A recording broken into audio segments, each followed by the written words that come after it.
ان کی زندگی ایسی ہے کہ کوئی بھی عمل اپنی خواہش کے مطابق نہیں کرتے. وما تشاؤون الا ان یشاء اللہ، تم تو کچھ چاہتے ہی نہیں ہو سوائے اس کے کہ جو مرضی پروردگار ہو، جو مرضی معبود ہو، اس کے علاوہ تمہاری اپنی کوئی خواہش نہیں ہے. اسی لیے میرے عزیزو، جب مصائب کا وقت آتا تھا، جب مصیبتیں آتی تھی، جب امتحان کی منزل آتی تھی، تو کبھی ایسا نہ تھا کہ اپنی خواہشات پر عمل کرتے. اگر اپنی خواہش پر عمل کرنا ہوتا تو کربلا کا معرکہ بہت پہلے سر ہو گیا تھا. 72 کی بھی ضرورت نہیں تھی. ایک علی کا شعر ایسا تھا کہ جو زمین کے طبق کو پلٹ دیتا. کس میں مجال تھی؟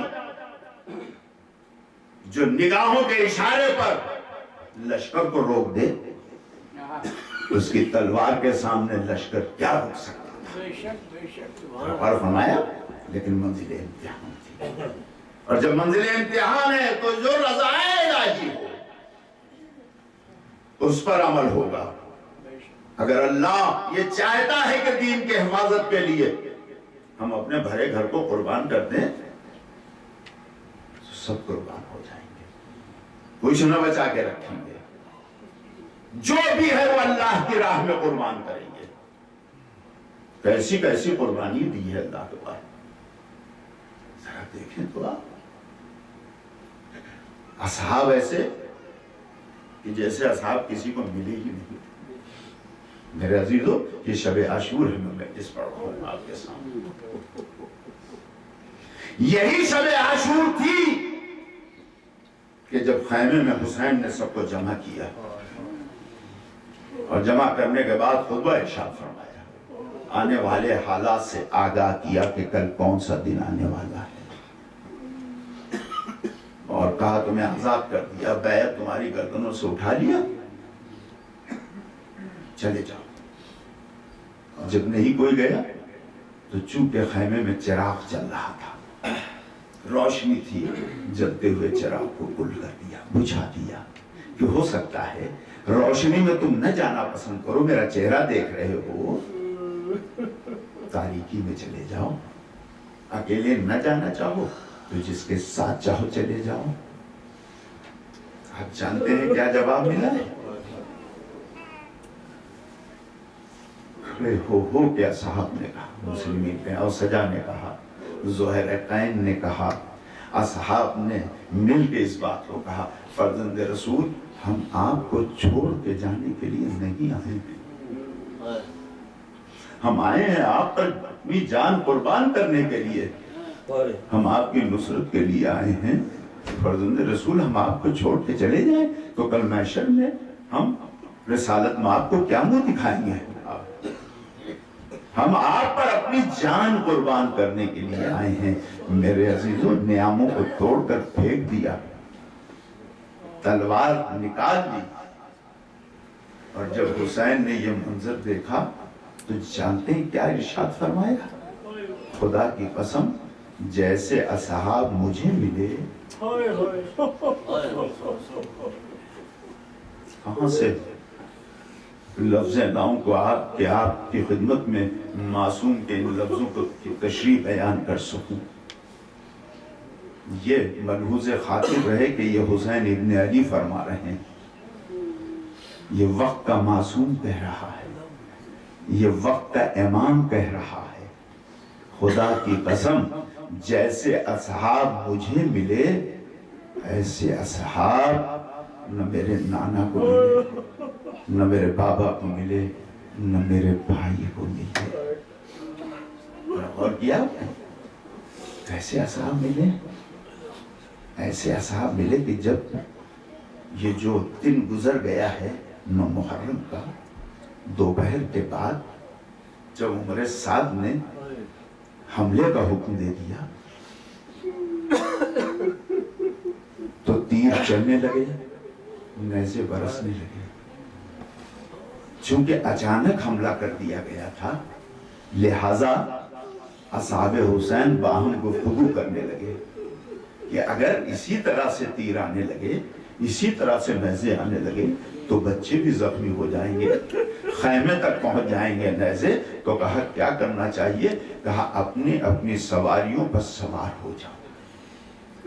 جو گھوڑے پر سوار ہیں وہ اپنے گھوڑوں کو ایک دوسرے سے ملا کے کھڑے ہو جائیں تاکہ جو تیر آئیں وہ ہم اپنے سینے پر روک لیں، وہ تیر خیموں تک نہ جانے پائیں. لیکن اب بھی کچھ تیر جا رہے تھے، گھوڑوں کے درمیان سے نکل رہے تھے.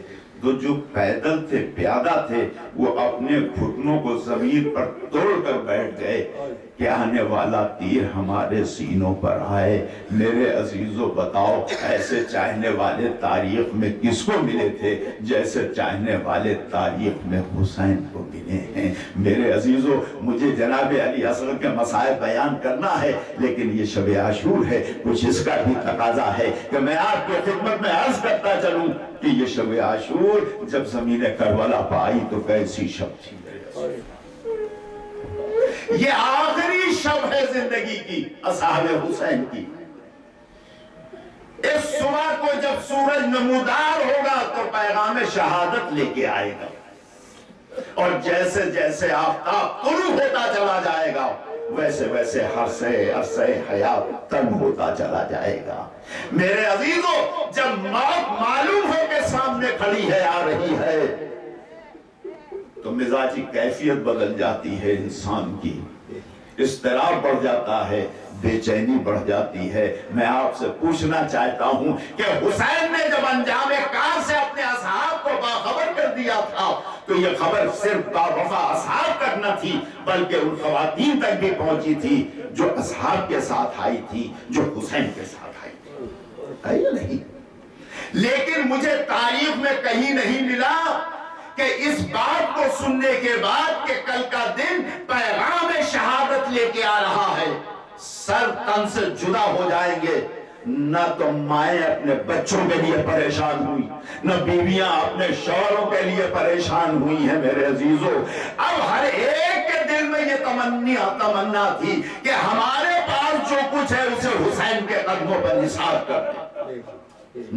کر دیں. اے عزیزو شب عاشور کوئی ایسا خیمہ نہ تھا کہ جس خیمے میں تسبیح کی آواز نہ رہی ہو، کوئی ایسا خیمہ نہ تھا کہ جس خیمے میں اگر ماں ہے اور بچے ساتھ آئے ہیں، بیٹا ساتھ آیا ہے تو بیٹوں کو سمجھا نہ رہی ہو، چاہے وہ چند دنوں کا بیایا وہب قلبی ہی کیوں نہ ہو، اور چاہے 13 برس کا نوجوان قاسم کیوں نہ ہو، چاہے اون و محمد کچھ نہ ہو. ہر ماں اپنے بیٹے کو سمجھا رہی تھی کہ دیکھو کل کا دن ایسا دن ہے کہ ایسا نہ ہو کہ تم رک جاؤ اور حسین کے بچے شہید ہو جائیں، حسین کے گھر والے شہید ہو جائیں. میرے عزیزو مرد سخت دل ہوتا ہے، مضبوط دل ہوتا ہے، لیکن یہ حسین کے ساتھ جو عورتیں آئی تھی ان کے سینوں میں کیسا دل تھا جو اپنے بچوں اپنے اولادوں کا نذرانہ حسین کے قدموں میں پیش کر رہی تھی. اللہ رے یہ شب عاشور تھی.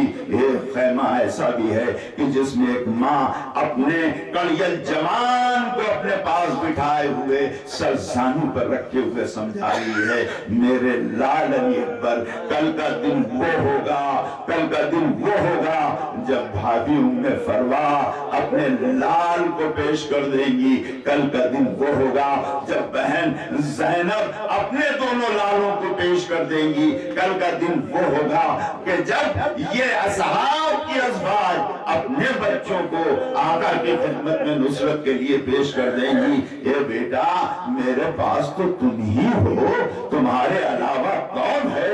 کیا وہ وقت ماں بھی دیکھے گی کہ جب محشر میں شہزادی کے سامنے معصومہ کونین کے سامنے سرخرو ہونے کا موقع مل جائے. اے میرے عزیزو جو جتنے خیمے تھے ان خیموں میں اگر کوئی آواز کانوں کانوں میں آ رہی تھی تو یہی آ رہی تھی، رات کی تاریکی پھیل رہی تھی، حسین ایک خیمے سے دوسرے خیمے میں جا رہے تھے کہ بس ایک خیمے میں آئے۔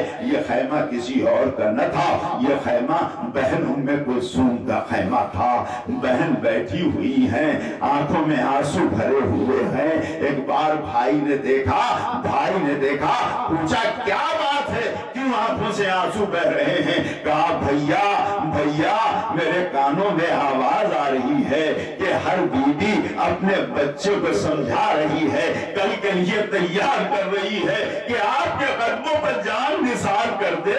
اے مہجائے، میرے پاس تو کوئی نہیں ہے کہ میں آپ کی خدمت میں اسے نذر کے طور پر پیش کر دوں۔ اے میرے عزیزو، اس آواز کا بلند ہونا تھا کہ حسین کے ساتھ حضرت عباس بھی آ رہے تھے۔ میں ایک بار کہا ہاتھوں کو جوڑ کے، شہزادی یہ غلام حاضر ہے، اپنی طرف سے آقا کی خدمت میں پیش کر دینا۔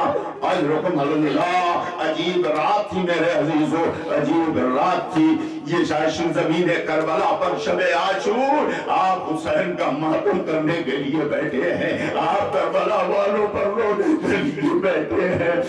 میرے عزیزو، عجیب منظر تھا اس زمین کربلا پر، جہاں ایک طرف یہ عالم تھا وہیں ایک یہ بھی عالم تھا کہ چھوٹے چھوٹے بچے پیاس سے تڑپ رہے تھے، بے چین تھے، ہاتھوں میں خالی کوزے لیے ہوئے الاتش الاتش کی آواز بلند کر رہے تھے۔ ہائے پانی، ہائے پانی، ہائے پانی، پیاس جان مارے ڈال رہی ہے۔ اللہ، فضائے کربلا میں کیسی کیسی آوازیں گونج رہی تھی اے میرے عزیزو، اور اسی میں ایک بچہ بھی ہے جس کی عمر 6 مہینے کی ہے۔ یہ بچہ وہ ہے کہ جب حسین کا قافلہ مدینے سے روانہ ہو رہا تھا تو صرف 8 دن کی مدت تھی، 8 دن کی مدت تھی عزیزو۔ 28 رجب کو یہ قافلہ مدینے سے روانہ ہوا ہے اور 20 رجب اس بچے کی ولادت کی تاریخ لکھی ہوئی ہے۔ زمین کربلا پر جب پہنچے ہیں تو اس بچے کی عمر 6 مہینے کی عمر تھی۔ یہ بچہ بھی انہی بچوں کے ساتھ بھوکا اور پیاسا تھا، اس بچے کو بھی غذا نہیں مل سکی تھی۔ اے عزیزو، یہ بچہ بھی حسین کے ساتھ ساتھ تھا۔ 10 محرم کو جب شہادت کا بازار گرم ہو گیا اور کربلا کی زمین حسین کے چاہنے والوں کے خون سے سرخ ہونے لگی، اب سب جام شہادت نوش کر کے سو رہے ہیں عزیزو، کوئی نہ رہ گیا خیمے میں، صرف سید سجاد رہ گئے اور کوئی نہ رہ گیا۔ ایک بار حسین تنو تنہا میدان کربلا میں آئے، اپنی پشت پر فرس کی پشت پر سوار ہو کے آواز بلند کی، حل من ناصر ینصرنا، حل من مغیث یغیثنا، کوئی ہے میرا ناصر جو مددگار مدد کے لیے آئے، کوئی ہے مدد کرنے والا جو آئے۔ جیسے کربلا کی فضا میں یہ آواز گونجی میرے عزیزو، ایک کوہرام برپا ہو گیا۔ راوی روایت کرتے ہیں کہ زمین کربلا پر وہ لاشیں کہ جن کے سر قلم ہو چکے تھے ایک بار تڑپنے لگی حسین کے استعمال سے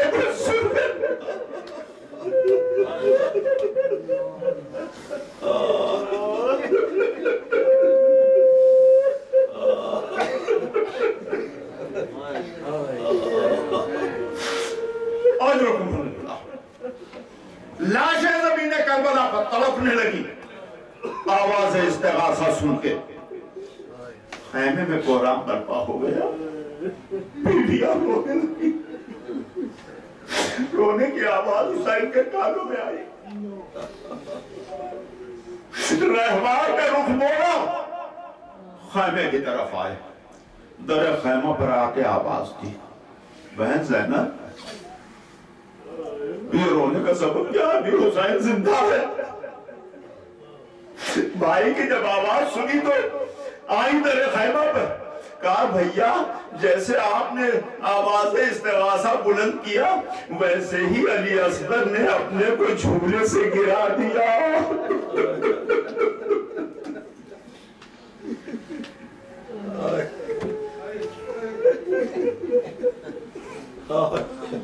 اللہ نے غریب زینا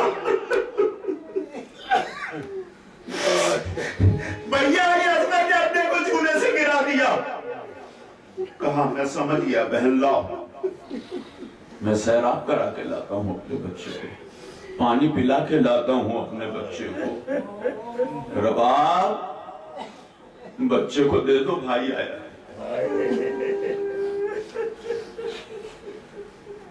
ماں نے بچے کو اپنی گود میں لیا، لا کے حسین کے حوالے رباب نے کیا۔ ایک لمحے کے لیے ذرا سوچئے گا کہ رباب کے دل پہ کیا گزر گئی ہوگی جس رباب نے اس کو دوپہر سے یہ دیکھا ہے کہ میدان میں جانے والا واپس نہ آیا۔ ارے جب عباس جیسا علی کا شیر نہ آیا، علی اکبر جیسا جوان نہ آیا، تو یہ میرا بچہ کیسے واپس آئے گا؟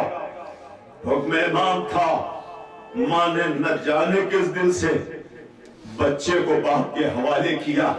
حسین نے بچے کو اپنے ہاتھوں پہ لیا، کملایا ہوا چہرہ، تپتی ہوئی دھوپ، صحرا کا عالم، حسین سے رہا نہ گیا، کعبہ کے دامن کو بچے کے چہرے پر ڈال دیا تاکہ تمازت آفتاب سے کچھ حفاظت ہو سکے بچے کی۔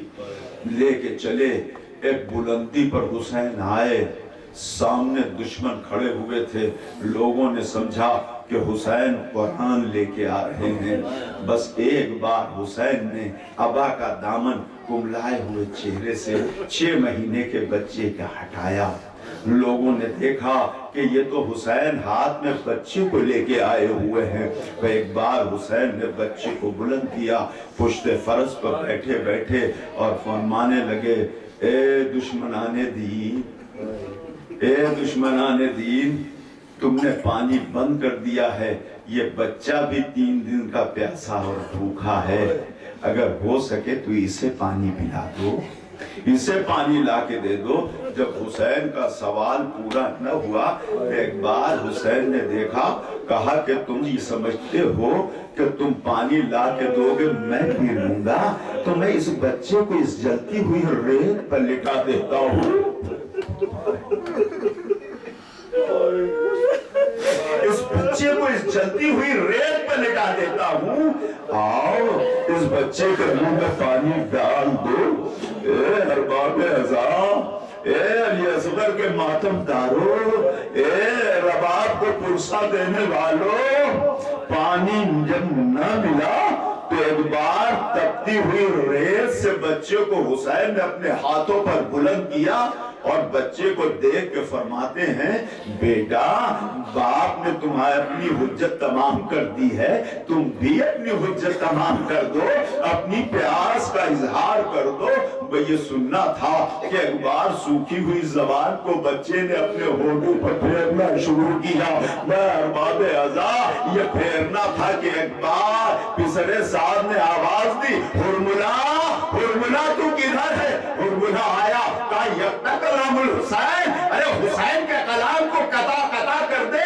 اے ماتم دارو، ارے غضب ہو گیا، ہر نے ایک وزنی سے چوبا تیر اپنے کمان میں جوڑا اور تیر کو آزاد کیا، تیر چلا بچے کے گلے پر لگا، بچے کے گلے کو چھیدتا ہوا ارے بازو حسین سے ٹکرایا،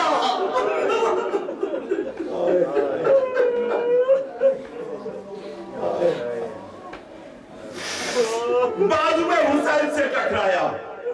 میں نہیں بتا سکتا کہ جب اس 6 مہینے کے بچے بھوکے اور پیاسے بچے کے کملائے ہوئے چہرے کے اور اس گلے پر تیر لگا ہوگا شعبہ، تو اس بچے کا عالم کیا ہوا ہوگا؟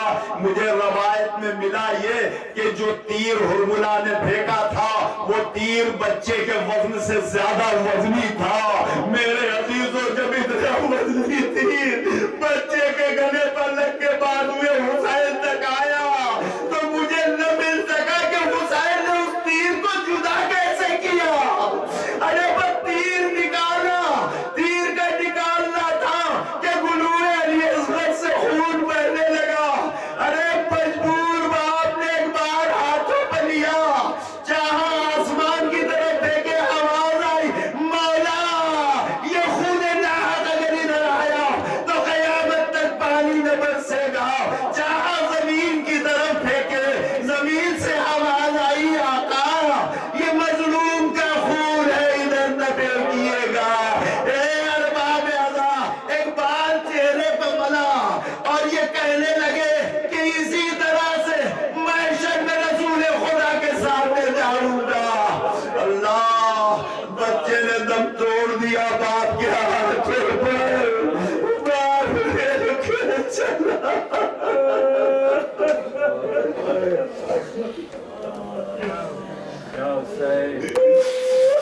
باپ لے کے چلا، اس لیے لے کے چلے کہ خیمے میں رواق کو ان کی امانت دے دیں۔ اے ارباب عزا، مقاتل لکھتے ہیں کہ آئے 7 بار خیمے پر انا للہ و انا الیہ راجعون، جب نہ آواز دے سکے ایک بار خیمے کی تنہا پہ پکڑ کے بیٹھ گئے، آواز دی ربا سکینہ آؤ ولی اصغر کو لے لو۔ آواز کا سننا تھا، بہن دوڑی، اماں بھیا سیراب ہو کے آیا ہے، ماں دوڑی میرا بیٹا آیا ہے، لیکن ماتم دارو سن نہ سکو گے کہ ایک بار حسین نے جب قبا کا دامن ہٹایا تو بس ماں نے دیکھ کے اتنا کہا علی اصغر ارے مجھے نہ پتا تھا کہ تیری عمر کے بچے بھی نہر کیے جاتے ہیں۔ اے ارباب عزا، ارے حسین نے پھر رباب کو لیا، ایک ننھی سی قبر بنائی، اس میں علی اصغر کو دفن کیا، دیر تک روتے رہے۔ بعد شہادت جب سروں کی گنتی ہوئی تو ایک سر کم آیا، نہ مل رہا تھا، یہ علی اصغر کا سر تھا۔ ارے دشمنوں نے ڈھونڈنا شروع کیا، زمین میں نیزے چبھاتے رہے، ایک باہر نیزہ نکالا، شجماہے کی لاش تھی، سر کو قلم کیا، نوکے نیزہ پر بلند کیا۔ ارے ماں کی نگاہ گئی، اے میرے لال، ارے تیرا بھی سر قلم کیا گیا ہے۔ انا للہ و انا الیہ راجعون، رضا بقضائہ و تسلیما لامرہ۔